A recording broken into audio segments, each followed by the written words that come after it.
All right. So, Raven, you live in Sweden now, apparently. It's true. I That's do. amazing. What is it like to be an American in Sweden? That's my first question for you. Yeah, it's been a bit of a culture shock. There's something, especially in Stockholm, where there's this feeling of not wanting to stand out too much. There's a term for it. It's also a Denmark thing, and it's you don't want to be too much for anybody else, you know? And I think as an American, that is just completely upside down. My sense of what it means to be human is to be like radically individually self-expressive and to, I guess, take up a lot of attention and compete with others in the attentional landscape. And that's just really not the vibe here. And when I first came, I felt like a flower that got dropped into some cold water and just went, like kind of closed up, because I just wasn't used to having that type of atmosphere around me. And now that I'm like, have a more conscious representation of what's going on, I'm deciding to, be my kind of American self, but intentionally rather than, being an ignorant foreigner, which was what I was before. Just like walking into situations with my like big fur coat and like my big attitude and having like the side eye kind of coming at me. Being like, maybe I'm not Did you supposed to did you do buy some grenades yet? that. Yeah. Yeah. I think Stockholm has the stats of having being the city with the most hand grenade explosions in Europe. Isn't that the truth? Fascinating. I had no idea that that was the case. Uh-huh. What's that I all guess about? when people don't have guns, they have to find other forms of violence. No, because Yeah. the They- migration yeah. policies didn't really work out in Stockholm and Sweden. That's what I've heard. And so, you know, Yeah, that they are like, Oh. Hmm.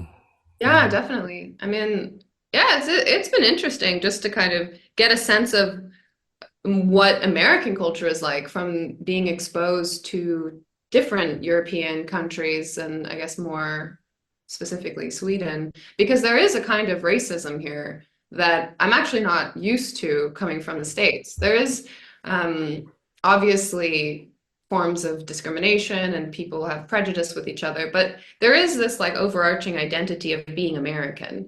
And we all, for the most part speak English, and there's a lot of cultural transfer, obviously, like, you can have like white people in the suburbs listening to rap music. Like there's a lot of cultural mixing and appreciation across different cultures. Hmm. But there's a kind of stratification in Swedish society that I is it feels kind of like old school racism. It's not very explicit, but there is a sense of like we are the better ones. We know how to be civilized, and these people aren't civilized, but we can't say that openly. So instead, it's just kind of a stigma, and like a passive judgment that is kind of bubbling underneath the society. That's just my, you know, I but we're noticed that talking when about, sorry, we're talking about comedy and you were talking about discrimination. So how is it from being a 10 in America to being now a 7 in Sweden? I know, oh, oh right? my What goodness, the heck? Tom. That's I really, feel really, ugly now. That's that's ridiculous. really. I'm so much more insecure. No, I'm sorry, but that was such a stupid joke I had in my mind. Tom, No, how could you go so low? I've seen you go low, but that was very impressively, that was about as low as I've ever seen Tom. My goodness. Sorry, that was a really. bad I would That's joke. not never so say bad, such a thing Tom. like that to Raven. My God. I'm also getting Yeah. older, so Yeah, we're all gonna can't die. compete like I used to. We're all just falling apart. That's what life is. You just get Yeah. old and you fall apart. You're this beautiful, you know, flower, and then suddenly you're just like, breaking into different parts. And sorry, that was just a little rant. Yeah, that was So just sad. Thanatos and death and entering entering Yeah, the we're all podcast. gonna die. We're Andrew, all what gonna die, happened last everybody. night? Yeah. Yeah, No, we're no, gonna I'm fine. I'm die. fine. I'm fine. But just want listeners to know that we're all gonna die, and that's Sure. That's so uplifting, Andrew. Really. yeah. We're working. No, We're working on our comedy skills. So yeah, let's talk about death. yeah, exactly. Yeah, yeah.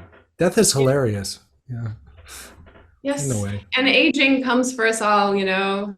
I think that's one of the difficult things in particular about being, especially a beautiful woman, right? Like it's just downhill from 20 onward. You don't really get your beauty back. So it's just something that you're spending. But you know, lots of people are spending lots of money on maintaining their beauty. You can see that around town, you know, lots of Botox, a lot of Right. expensive skin products, you know. Yeah. It's No, Yeah. we have here in Sweden like a whole Spain like a whole subculture of Swedish people that just use all these kinds of stuff, and suddenly Mallorca becomes blonde and you know Botoxed and hmm Hmm. no. Everybody wants to look like Taylor Swift, I guess, like Oh, something like that. I I mean, I think there is like a Swedish ideal. There's a lot of homogenization in the appearances of people here. Like people are blonde. You have these packs of girls, like teenage girls, and they're all wearing the same thing and they all have the same hair and you know, Yeah. it's it's a bit odd to me. Like certainly as an American, like I would really like my children to some extent to be Americanized, like to not feel like they need to conform to some sort of general aesthetic or attitude or belief system. And certainly I would prefer for my children to feel like they want to compete in some sort of social hierarchy that isn't so boring. You know, it's like Hmm. Yeah. you know, Stockholm is kind of like boarding school for adults. It's Right. it's, Hmm. I wonder how it compares to France. I know when I first came over here, I had the feeling like, because Canada is like, I'm Canadian, and Canada is like the land of no artifice, no borders, no boundaries. You know, you behave in whatever way. You come into somebody's house. You know, it's very, very. You know, the whole hierarchy is very flat in a way, and if you're an immigrant, people adapt very quickly, and suddenly they feel at home very easily. Whereas when I came to France, I had the feeling like this is the land of artifice, and I'm like the opposite of this. I'm always out of place, and I kind of played it. Like people found it like charming, and they were laughing at me at the same time. It was something to play with, you know. So you can Mhm. be a kind of American or a Canadian in Europe, and people think it's sort of, you know, quaint or something. Yeah, I can get away with a lot actually because of the American. Like people kind of have a sense Americans are kind of clueless. They don't understand social codes. They walk into places and they're loud and you know they eat with their hands and they don't know like the respectable social rules and um I'm like, great, okay. I'm like, the bar is low. Um, and as well, I actually do think in terms of dialectics, there's something that American culture can, for example, bring to Swedish culture, which is, you know, getting people to figure out who they are outside of their social role and learn how to accept a kind of individuality and individual expression. And accept like some deeper sense of authenticity. I do think that that's something that Swedes crave. And when I meet people, there's a sense of admiration about my kind of shamelessness or, you know, my willingness to stand out and be, you know, identified. And for me, that just comes very naturally. And for others, Why it's did you like, go? what? Why did you go in the first place? Why did you move to Sweden, if I may ask? Um, Was it well, personal or professionally or what? What? I mean, it's personal mostly, but I mean, I think that there's also, I identified on a professional level that there are networks here that are very powerful Right. for the kinds of things that I'm interested in being involved in. So I wanted to invest in those things and try and lift them to kind of a level of commercial success. And at the same time, like people in this world, they know my culture, like this internet culture that we're in, it's familiar to enough people that it actually feels like a community. Right. Whereas back home, it's way more distributed across the entire country. There's not the same feeling of like close network of people who are lifting up another like subculture together. It's much more Where are you distributed. from the States? I was raised in Washington State. Okay. Yeah, in Olympia, Washington, which is the capital, which is like where K Records was, like Nirvana recorded albums there, and it's like Who? Nirvana. Nirvana. I'm joking. I'm joking. Yeah, there we Joking. go. You got This me. is this German humor again. Yes, okay. Got to get used to Tom's German Who? humor. Later Kenny is another band. Whatever, it's punk, it's hippie, it's loose, it's anarchists, and witches, you know, that's what It's I the can. West, yeah, the hippie West. The hippie West, Yeah. real thing. Yeah, I mean, I was shocked when I came to Europe and there weren't like Hippies everywhere. in tarot like shops and like I Oh my had the God, exact same. I had the exact same feeling when I got to France. It's like, how come the hippies are so well dressed? Like, how come they're so fashionable? It's like they're not even really hippies. They're everybody's so well put together, and there's no hippie culture like you know yeah, the it's pretty hippies big. are Can still can we out there. talk? They're still out there in hordes. There's still hordes of hippies out there in the West, especially. Oh yeah. They define the culture. Like there was this kind of open space in the West, and the hippies came in and they planted their seeds, and now they're actually quite culturally dominant. And I guess I kind of took that for granted. Yeah. So what are you up to? What are some of the projects you're working on these days, Raven? Do you want to talk about some of your projects with us? Yeah, sure. So the main one that's like on the top of my mind and relevant to the community around here is co-founding Dark Renaissance Productions with Owen Cox and David Holberg and Philip Lundstrom. And we are putting on an event called More Than Machine, Less Than Human. And it's happening in just a few weeks. And we're learning a lot. It's going to be great. We're going to have Cadell Last and Carl Hayden Smith and Thomas Hammelrick and Daniel Fraga present at a symposium. I'm going to be the moderator for the panel. And then we're going to have a cyberdelic cabaret in the evening, which is going to feature a lot of talent from the Gothenburg scene, music scene and artistic scene, and more generally artists from around Sweden and even from Europe. And yeah, it's a logistical challenge. The cabaret in particular has a lot of different acts, and we're doing it as an immersive gallery. So it's not going to be a traditional, like the audience is sitting at a stage and every act comes on in a sequence. There's actually going to be acts distributed throughout the venue, happening kind of stochastically. So it's going to be quite a complex production to put on. And so we set our bar like really high. We wanted to do something experimental. And now we are facing all of the logistical challenges of actually producing an event like this. And I think we actually are rising up to meet the demands of this. We have a lot of people who are interested in contributing, a lot of really incredible musicians and artists and producers. And it's just a matter of basically doing the back end logistics and stuff. So I've made a bunch of like promo videos, which I'm really proud of. They look pretty good. Mm. I thought, I was like, wow, okay, I can do this. This is great.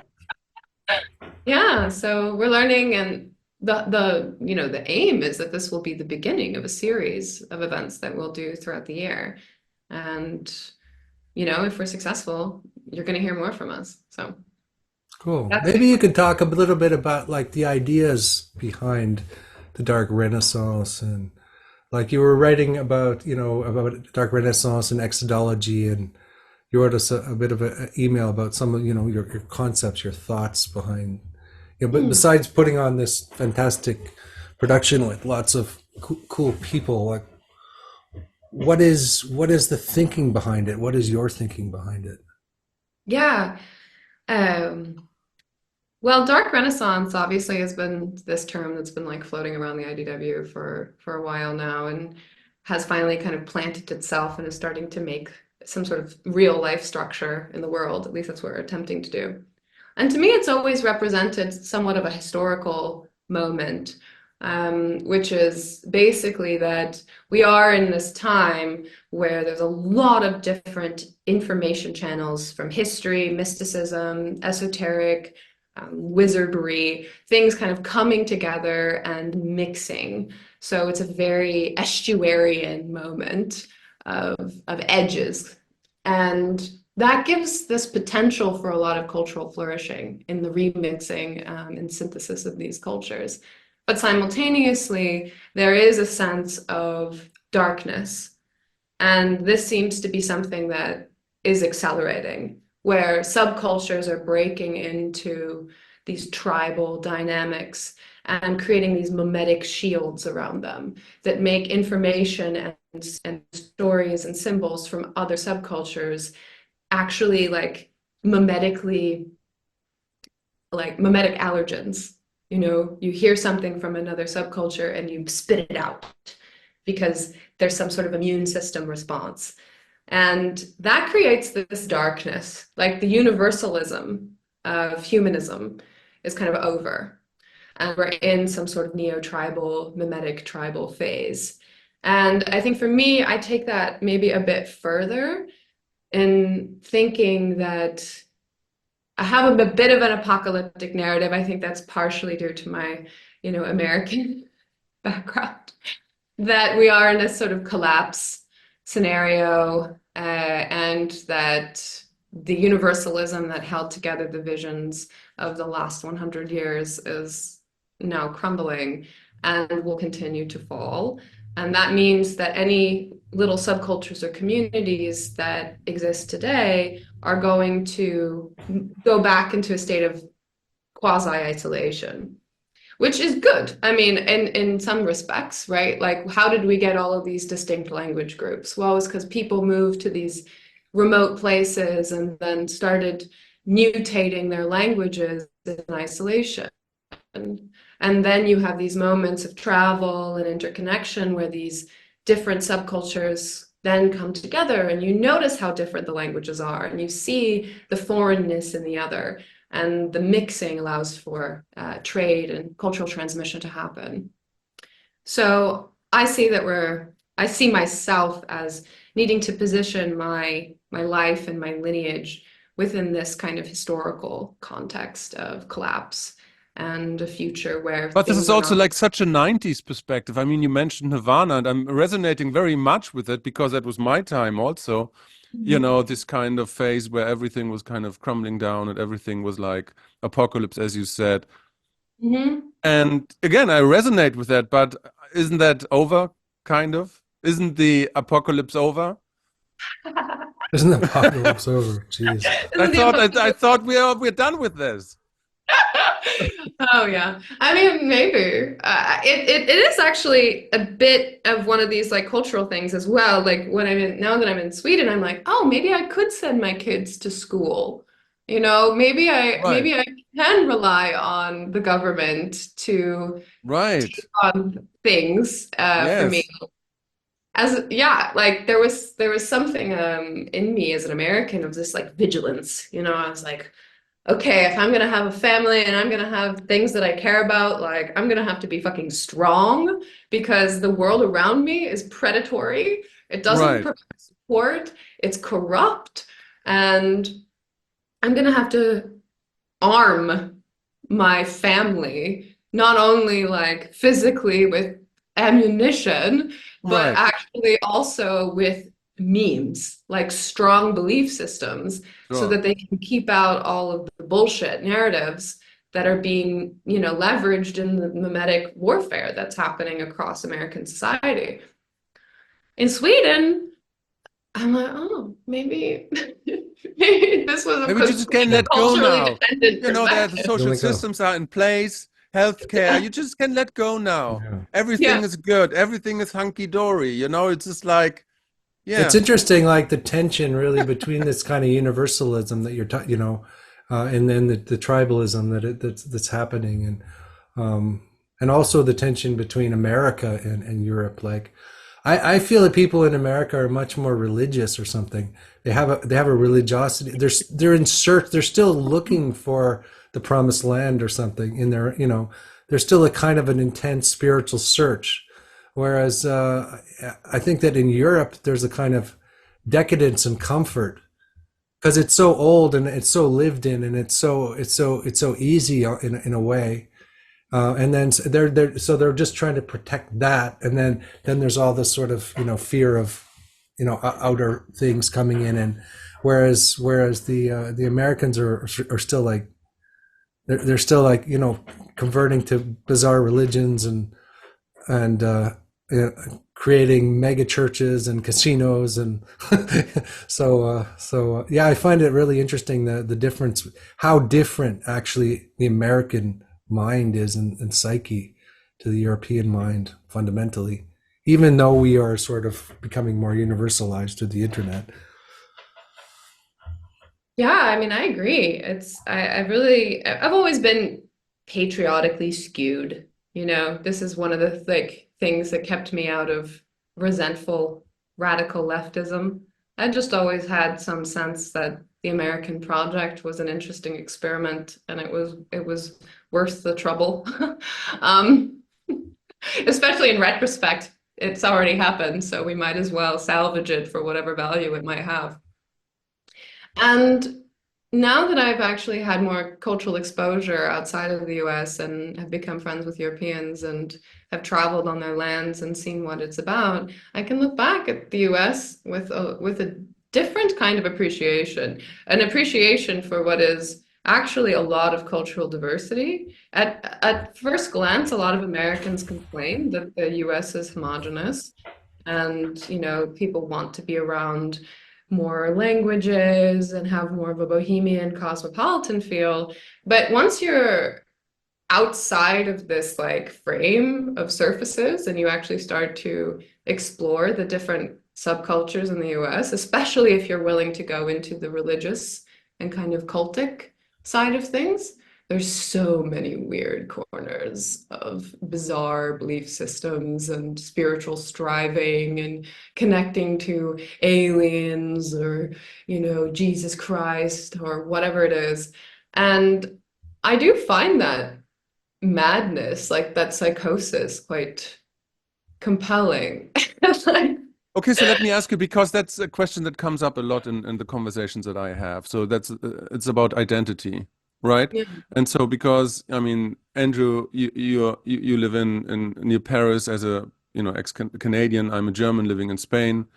You're now in Stockholm. Hmm. The question of identity is like, is Ukraine part of Russia or not? Israel, Gaza, we have these issues. So as what do you identify now? I can't identify really as a German anymore. I know that's a huge chunk of me, but I'm here in Spain for 15 years now. It's like but I'm not really Spanish, obviously. So I'm somewhat in between, right? So I identify still as a European, right? And so what are you? Are you like an American woman in Sweden?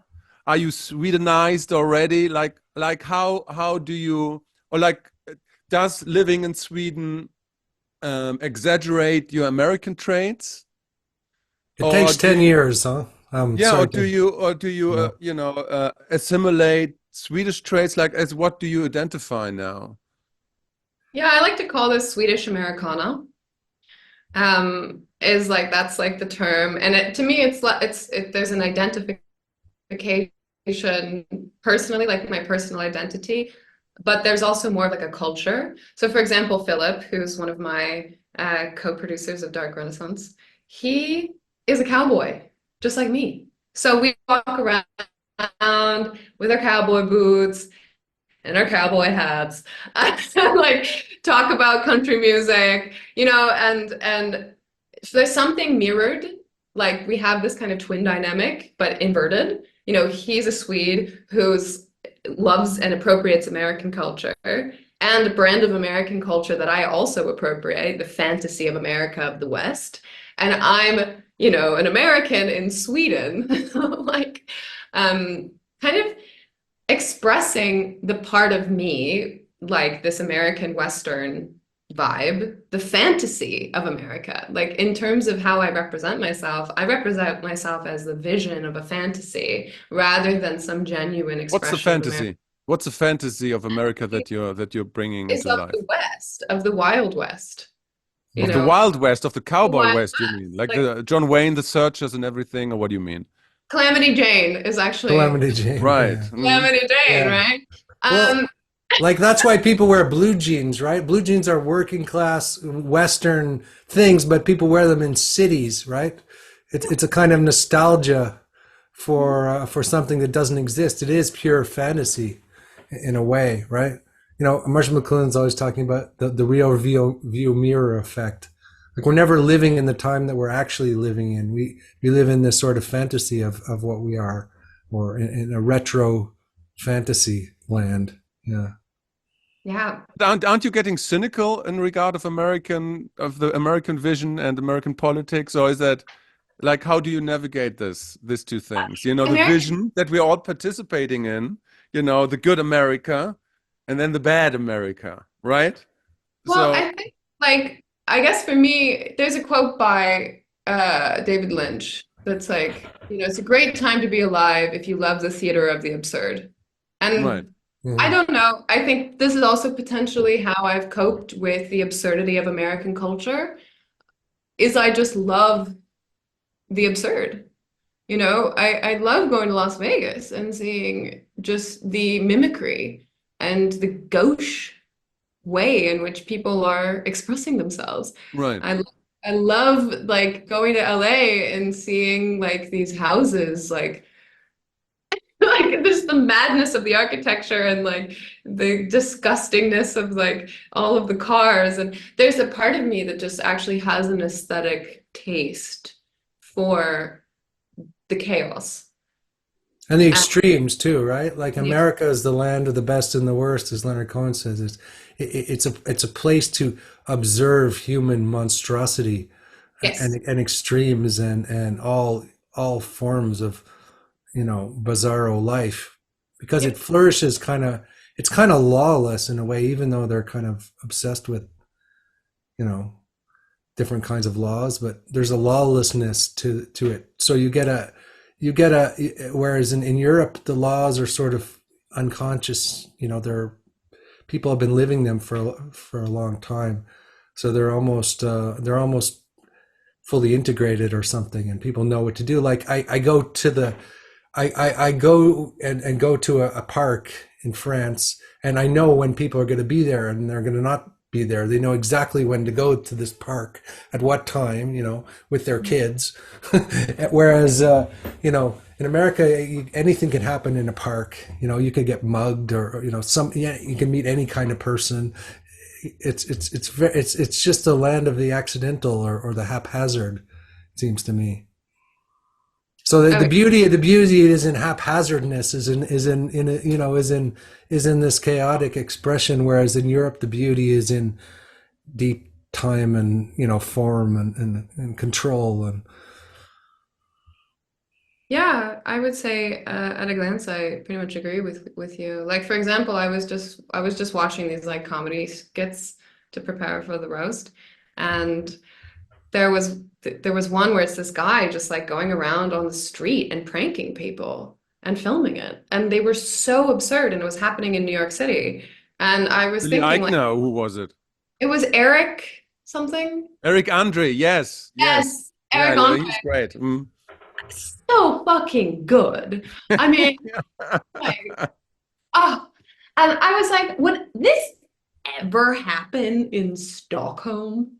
Like, would I ever Yeah. get on the way and like some, Eric Andre character comes up and does a prank? Like, the most mayhem I've ever seen in Stockholm was the aftermath of a football game, and the guys like ripped down the things in the subway.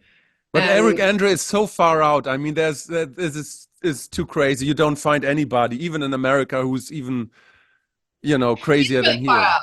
He is far out, but like there's a culture of street performance in some of these cities, and also just like mass psychosis that's so exposed. I mean, like for example, I'm from the West Coast, and it's temperate, and that means that there's a lot of homeless people, and they congregate in the cities, and the cities have laws that are quite permissive. And I lived in Portland, Oregon. You just see crazy people all the time. It's normal. And they're characters. It's not just some guy like shooting up heroin on the street. You have these painted women and, somebody walking around with a shopping cart filled with plastic flowers and people dancing on the street.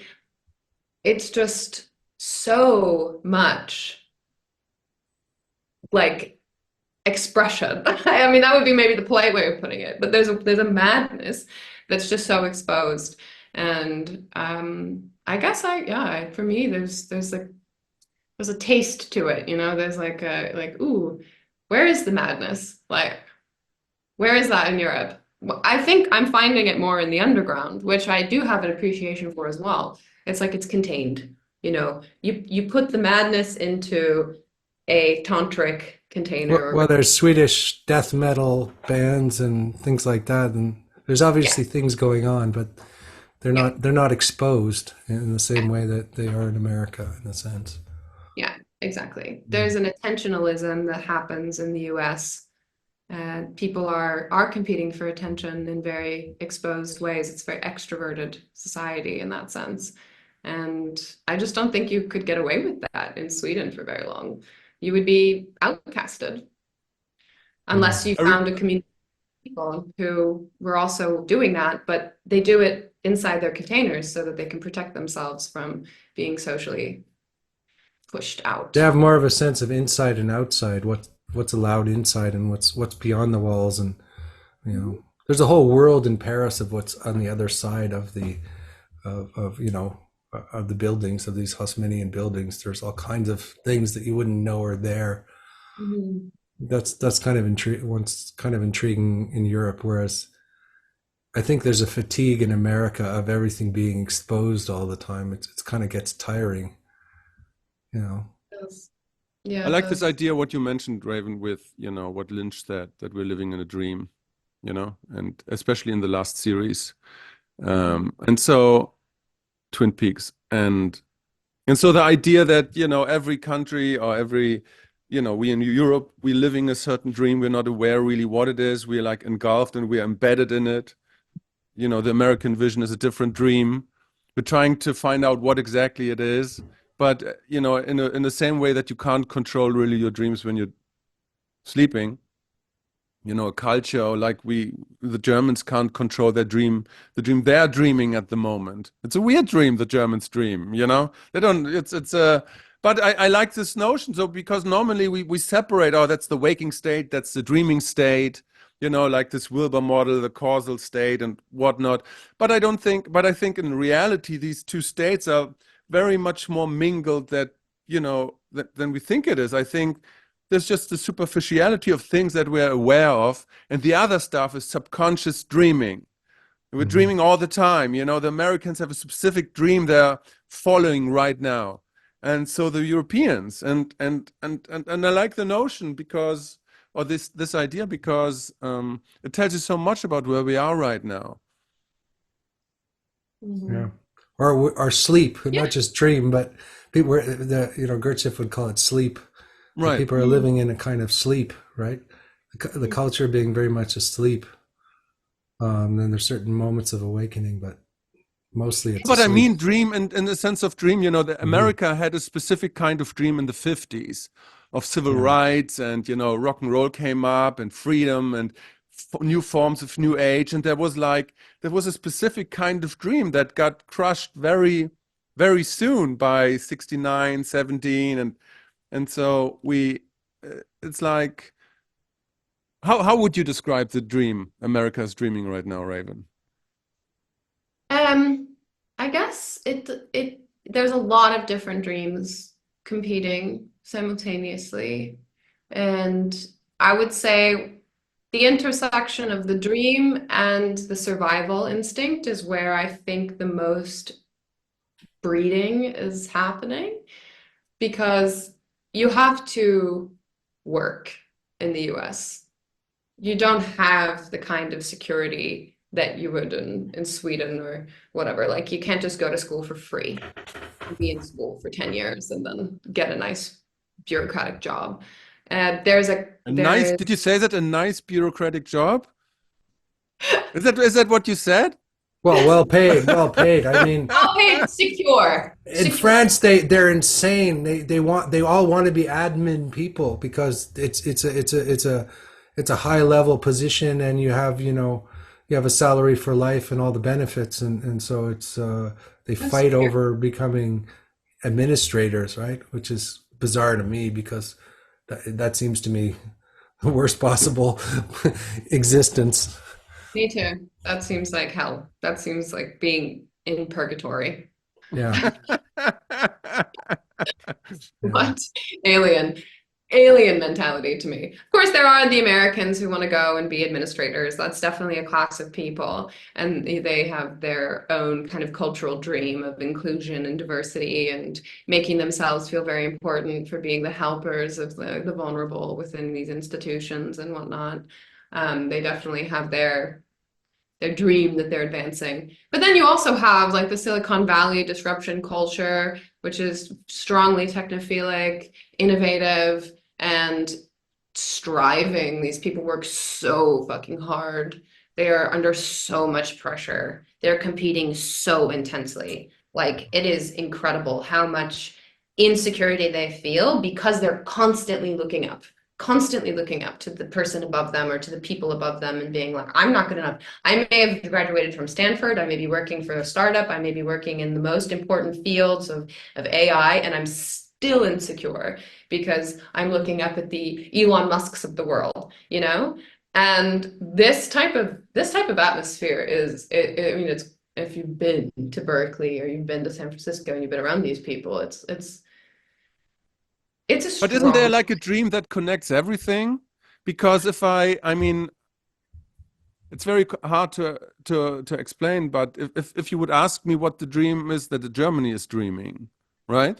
What is I it? would say the underlying structure is still fascism, and that Uh-huh. sounds weird, but I think everybody in Germany is obsessed with Nazis and fascism in one way or the other, and it's in a way that you think, oh no, it's like millions of people protesting against the rise of the far right, which has no power, by the way, right? And it's like, oh, there's neurotic material there. It's Mhm. like Shakespeare said, me thinks the lady doth protest too much, right? So it's like, oh no, there's something going on there, something Mhm. Mm. subconscious, something weird. And so you have the left, which becomes fascistic in a kind of way because it excludes and not tolerates everything else which is in its corridor of meaning and agreeable opinion. And so it's like, and so there's still a root, an underlying dream of fascism there. It's I can't really explain it differently. It's very weird, and it's connected to xenophobia, houses with their fences, and still problems with Jews. It's like anti-Semitism rising. It's very weird, even 70 years. And so there is this underlying element of, well, how do we deal with that idea that was once powerful? And even the Americans and the Brits, initially they liked the idea of fascism very well in the 30s, as we all know. And so Germany is still grappling with that, even if it's like in a way that, oh no, we don't want that, but do we really? It's like, it's very weird, right? Yeah. Can we Well, have it in a good way? Can we have fascism in a Wait, good is that way? good fascism? good fascism. Yeah, yeah. Wait, I is mean, that you're always most intimate with the devil that you are and what is like is like Sylvia Plath line, like every woman loves a fascist in black boots. It's like she was even though that's the opposite kind of like even though the opposite thing is being expressed and said and talked about, there's an intimacy with that thing that one is so opposed to. I mean, that's the Mhm. Bill Burr joke, isn't it? That the first thing that Coco Chanel did when the Germans invaded Paris was to rent a place in the hotel with the German generals and start to suck German cock. That was Hmm. that was that was that was Bill Burr's joke, not mine. Hmm. That's Yeah. pretty good. That's pretty good. Yeah, I mean, I guess in terms of the American dream, I still think freedom is the big one. Right. Even with the intrusion of a kind of like anti-free speech, yet people, I think, are under the illusion that they're gaining some sort of freedom by believing in these ideas. So I still think that American culture is oriented around this notion of freedom. And it's just various interpretations of what freedom is. Freedom And I from what? Freedom. Like it's kind of a funny thing. Freedom. Like what does that mean anyway? Freedom. Like freedom good to do question. whatever you want, or Yeah. freedom to express your own particular idiosyncratic, individuality. Or yeah, it's interesting. It's like what does that really mean? Isn't it? It's just a myth, right? It's more of a myth of freedom than anything else. I mean, it's a totally open signifier because freedom is such a complex thing to orient towards. It's also seems to be contextual to your moment in history, like freedom from. Well, what are you free from? Like, what are you free to do? What are the Exactly. affordances of the time that you live in, and how do we preserve those forms of freedom? I think that that's been a theme in my thinking for a very long time is how do I maintain the affordances of the world that I live in, the freedoms that I'm given just by virtue of my existence in this time and place and my position in society for my offspring, for the generations that come after me. Hmm. And I think most people aren't thinking very rationally about freedom, the trade-offs, Yeah, that's what I meant. I think. Yeah, because that's right. Yeah. just because you're oriented towards freedom doesn't. I think that there's a very naive notion of freedom that is about being free to do whatever you want. And that's obviously like if you grow up and you still hold this value, you realize that freedom isn't really about being able to do whatever you want. It's actually about having the affordance to reach higher. At least that's kind of the interpretation of freedom that I've come to hold is do I have fuck you money? Do I have fuck you social capital? Do I have the capacity to actually stand with my speech, with my voice, and live the way that I want to, despite social exile, despite other people believing that I'm doing the wrong thing? And I think that Hmm. that's the kind of social power I think that true Americans have. I think the movement of like the anti-woke people or whatever, like the people standing up in society or an Elon Musk kind of character and just being like, fuck you, I'm doing what I think is right. And I don't care if like everybody hates me because I have power and you don't.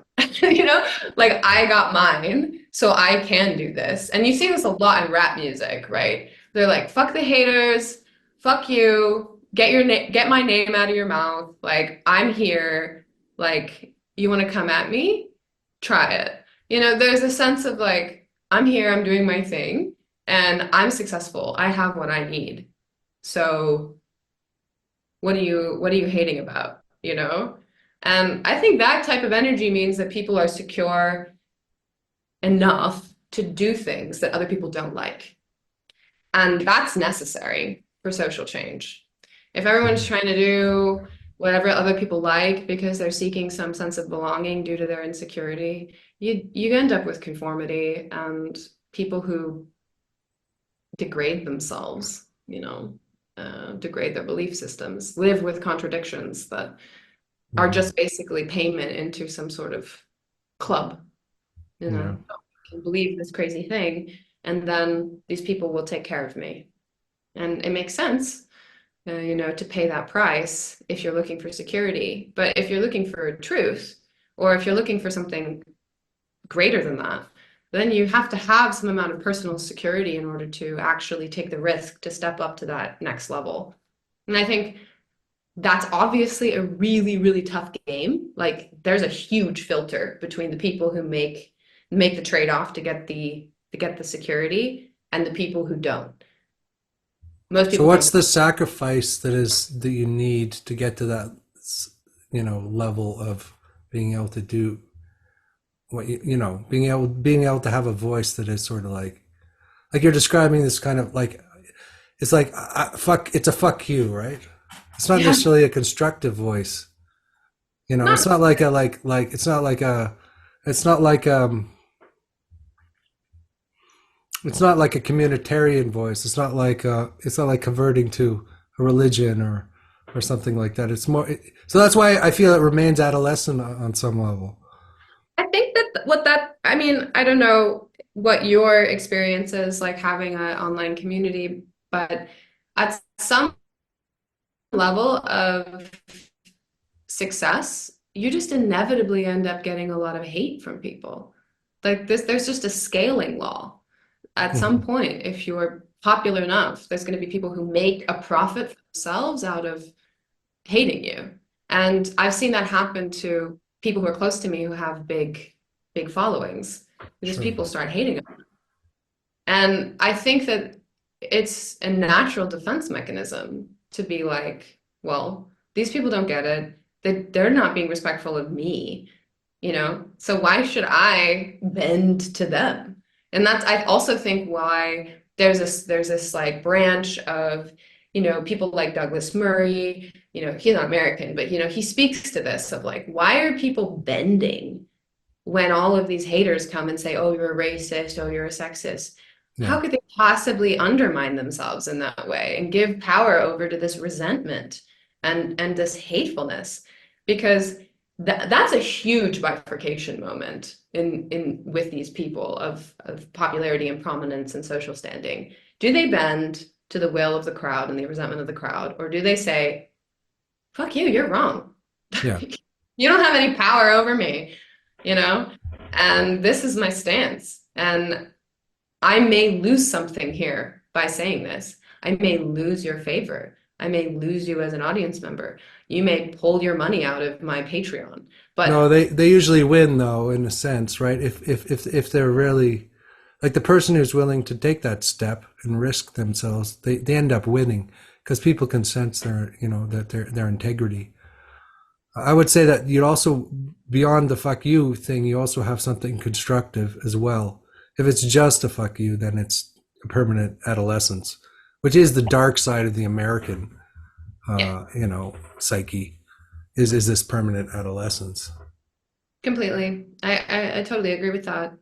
But I mean, I think for me, like I do think that this is a genuine act of strength and bravery because standing against the crowd, standing against the mob, and saying, I don't believe any of this shit that you're saying to me, and I'm going to stand on my own here, takes a lot of personal integrity and energy and strength. And I mean, I'm sorry to interrupt you, but it's not only that, but I mean, you're now here, and so I want to take the chance to ask you because, it is an observation that I had many times, and we talked about this many times, that, women especially, they're normally not primed to, go on stage or be on a podcast or have a podcast and all do these things that are coming more naturally to men.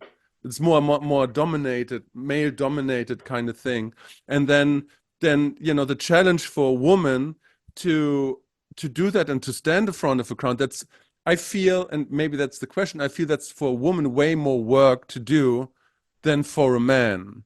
And I mean, we're having also, this comedy roast coming up, and it's like, for us, and I think like Christopher Hitchens, because you mentioned all these people, mentioned this, that men are evolutionary primed to be, to be funny because they want to compete for women, right? Mhm. And women are not evolutionary primed to be you know, funny. That doesn't mean there are not funny women. There are a lot of funny women that are way funnier than men. But as a group, they're not evolutionary primed in a kind of way because we already find you attractive. You don't have to do anything. Whereas we have to, as men, to do something that make you make We interested have in to us. put on a show, right? And Right. also, we have a tendency to be disagreeable, and we like that. We like to fight with each other a little bit, and And so the men and are so more it's like the disagreeable than women normally, right? But which is but why the it's kind of question. wonderful when you have a really disagreeable woman who's coming in to say things that a lot of women won't say. But the question, sorry, Andrew, to interrupt, but the question, Raven, how do you see that? Is that an observation that you would share? Observation that you would share? Or do you have a different take on that? Women's role in the cyberspace and the digital age, or on a podcast, or you're doing this Dark Renaissance conference. Like, what is your take on the role of women and the ability to stand against the crowd there? Yeah. It's a good question. I mean, I would tend to agree that women are not under the same kind of evolutionary pressure to compete at the extremes, whereas men are, and they have been for our whole evolutionary history. So there's just a different level of certain types of traits in males. So, if you think about podcasters, it's still a selection of the population. They tend to have extroversion, and some level of disagreeableness that allows for them to hold up stance that may be kind of against other people in the social scene, and also expose their beliefs and be interested in talking and communicating with people and having a public face. And I do think that those traits tend to cluster in males more than females. Females, they're more sensitive to threats. And social threat is as important as physical threat. And it is scary. Like, people often, Absolutely. Yeah. number one thing that they're afraid of is public speaking. Standing in front of a crowd and feeling that the big other, like that Das Ding inside of everyone, like the feeling of pregnant subjectivity without having any idea how people are judging you. That is just, it can be so anxiety inducing to face that. And for women in particular who do tend to have a certain level of self-consciousness that men seem to be totally baffled by. It's like these girls who are like, oh my God, I have like my nose is a little bit like meh. And like the dudes across from them are like, what the fuck are you talking about? I can't.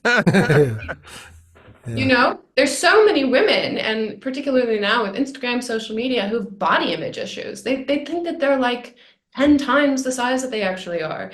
They think that they have these illusions and delusions about who they are as people that make them super self-conscious to being seen.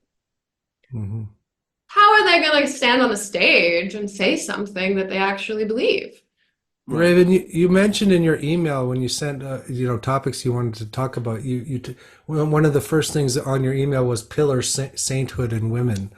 I don't know if this is a good a segue to that subject, but what do you mean by that? Well, I've been thinking about my own life, right? When I first came across Alexander Bard and his critiques of pillar saints and boy Mm. pharaohs and all of this, like I was naturally drawn to this. And I think looking back as I've been on this kind of embodiment journey, I can see that, oh, I've been a pillar saint. I've been so up in my head, so interested in concepts, following ideas to the very like dialectical absurds and then flipping to the next one, just like living in this world of ideas. And that's why I'm like hanging out with you guys, because that was always more real and more important to me than living in practical reality and having conformist beliefs and, having a sense of security around friends who are like me. Like, none of that has ever really mattered that much. I've always been engaged with these ideas. And I think what comes along with that is a sense of narcissism, right? I felt like I was connected to these big ideas, and this also gave me a sense of importance. Like, Hmm. I'm thinking about these big ideas, and these big ideas are very important. And I had to just ground myself in Excuse me. okay.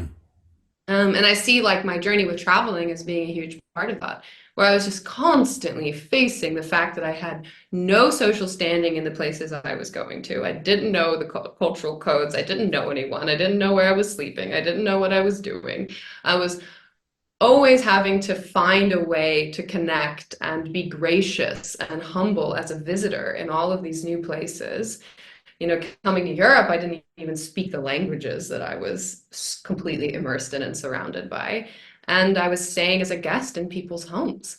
So I just really had to ground my ego and learn how to live with tremendous amounts of uncertainty and insecurity, and also have graciousness and openness to be able to connect with people.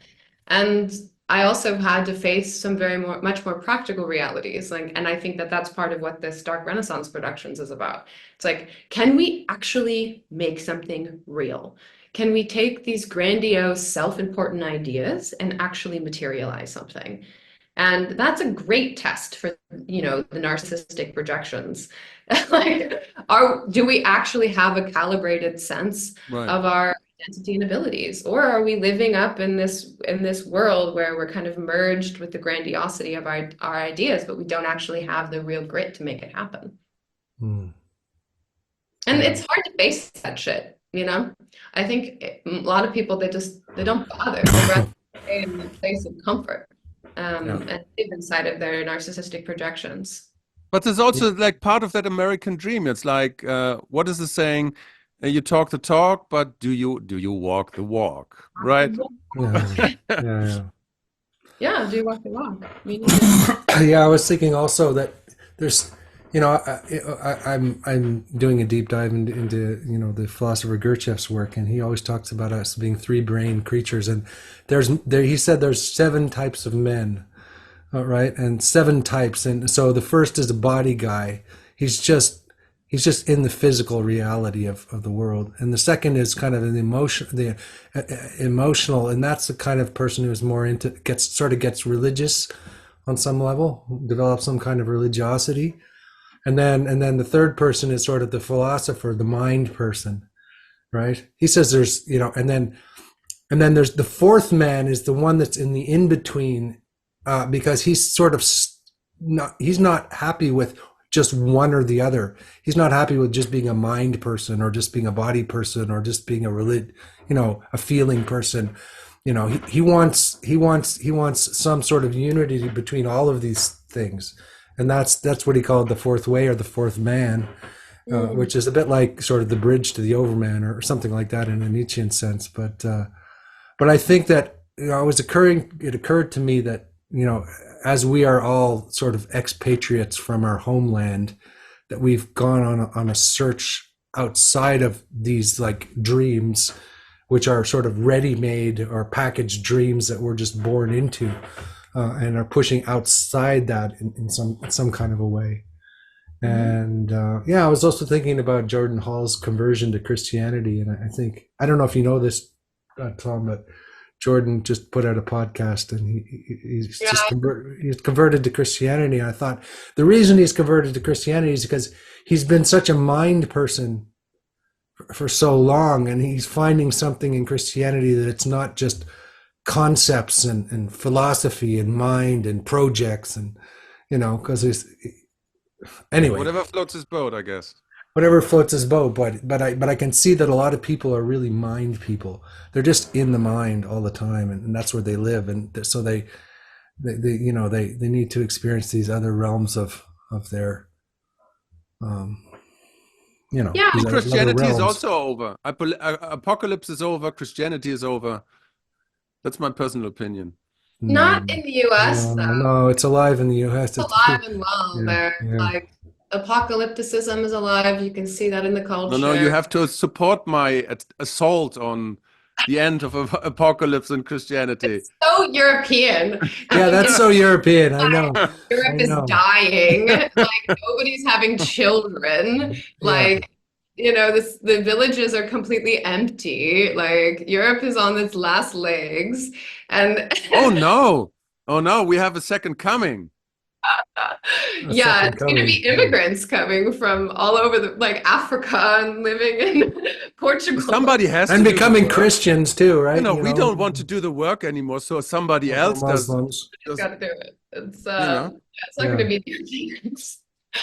Um, America is a rural place, much more rural than, and it has not gone through its full secularization process. And I also think that there's enough social isolation in a lot of these places, people who are just completely outside of the currents of kind of post-Western society, I would say, of the urban environments, of the urban centers. And they are breeding their own kind of distinct cultures. And they aren't the same, they're not coherent religious, like, mind things. It's like, for example, in the podcast, Jordan talks about how he was taken in by these two women who are married and they're Christians and they're part of the church, but they're openly gay in the community. There's Mhm. all of these kinds of like contradictions that people are just holding because they're living in a place, they're living in a village type environment. They're accepting the people that are there and they're trying to find a good way of living together. And the generosity and like, I mean, especially in the South, people are Well, they have very, real community, right? Which they're open and loving. They invite people yeah. in like this. I mean, part of it could be he's just getting a good dose of Southern hospitality after living in San Diego for so long. And then living in Hawaii, where people are really much more judgmental of outsiders. That's a Yeah. Hawaiian thing. Well, I guess he's like sort of the opposite kind of persona or person that would, go into that world. So he's finding almost his opposite, I don't know. Yeah, Maybe that's too much of maybe a bit of a projection. too much of a, let's say, psychoanalytic, judgment of him or let's whatever. judge people way more, Andrew. Yeah, let's just go Yeah. fall No, into but it. Let's just judge everybody. I think it's like if you're living in this if you're living in Silicon Valley in this hyper mind conceptual engineering, philosophy world. Yeah, he's just like that, and then you come to a place where people have real community, and that would be like, that would be a revelation, I would say. Even though he probably had every opportunity in the world, he was practically a tech billionaire at one point. Um, Yeah, they have something that the tech billionaires don't have. yeah, and I also imagine that some of it has to do with his wife and his child. He's not just responsible for himself, but he's responsible for placing um, these people he's holds close to his heart within a context that's wholesome. Yeah, And I often think about this. Do you both have children? I have two Tom, children. do you have Yeah, children? No. Do you? You have children? I have two children. Yeah, Not so. yet, no. But I'm always thinking about having children, because I think it It is appears so, yes. um what? Mm. Yeah, I'm always thinking about it, yeah. If that wasn't already obvious. The fact of bringing up children in this kind of world, there's so many pits and holes and all sorts of like fucked up things that people can get seduced into. And I feel like there's some sense of how do you raise someone to have good sense in a It's world? very difficult. Yeah, it's extremely difficult because your children are at the mercy of the education system, especially in Europe. Whereas I cannot kind of understand the conservative, American desire for homeschooling and getting their kids out of the system and the possibility for that. I understand that, because here everything is so controlled, and so you don't have much. As soon as your children are in the school system, you don't have much control over what happens to them in a lot of ways, even though you're their parents. Yeah, of course. So it's quite. I find it quite intense, actually. Yeah. You're giving your This kids. like my daughter who is now in lycée and high school, and what's going on there, and well. Yeah, so I think the idea, especially because he does have a daughter, I think that, there are gender differences here. Girls are a lot more vulnerable to certain types of things. And of course, there's a lot of like trends around women, young girls basically developing a taste for prostituting themselves at quite young ages. Hmm. And this type of like having integrity, having a sense of sexual integrity, attentional integrity, understanding what kind of attention is worth getting, what kind of people to get involved with. God forbid you're extremely horny, and attracted to displays of power. Who knows what kind of freak you could end up with? It's like some Yeah. kinky dude who's been like, whipping people for decades. Like this is the kind of thing that you just get released into an open field when you're Yeah. 18, maybe even perhaps younger. And having good sense is, I think, a crucial It's skill. interesting. Like my daughter, and we have to sort of wrap this up soon. But my daughter, bringing her up is what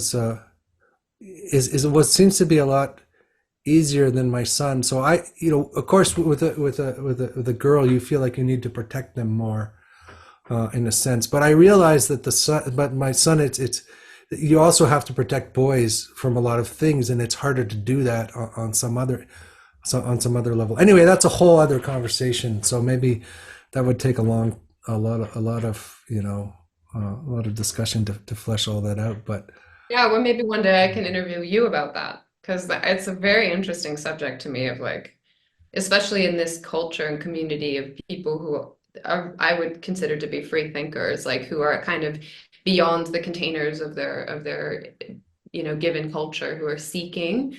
How do you raise your kids? how do you raise your kids? Yeah, I mean, it also depends what economic level you're at. Like, if you're Jordan, you can build your own house, and because he's earned much money and homeschool your kids. But if you're at mercy of the education system, there's a whole other set of challenges that go along with that.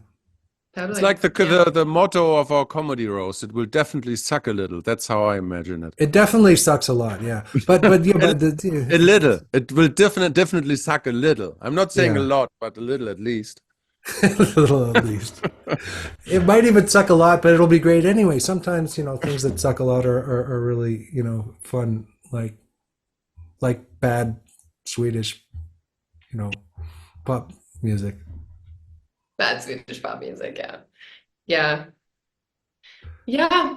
Well, it's great. It's been great, guys. I don't know if you want to take it anywhere before. I don't know what time it is. Oh Yeah, well, yeah. maybe just like the last thing, and just tell us um, what your what are your feelings? This is the last question. What are your feelings for the year of the dragon, which is coming up in a week? Ah, is this the year of the dragon? That makes that Yeah, that the year of the Earth Dragon. It's I think Sunday.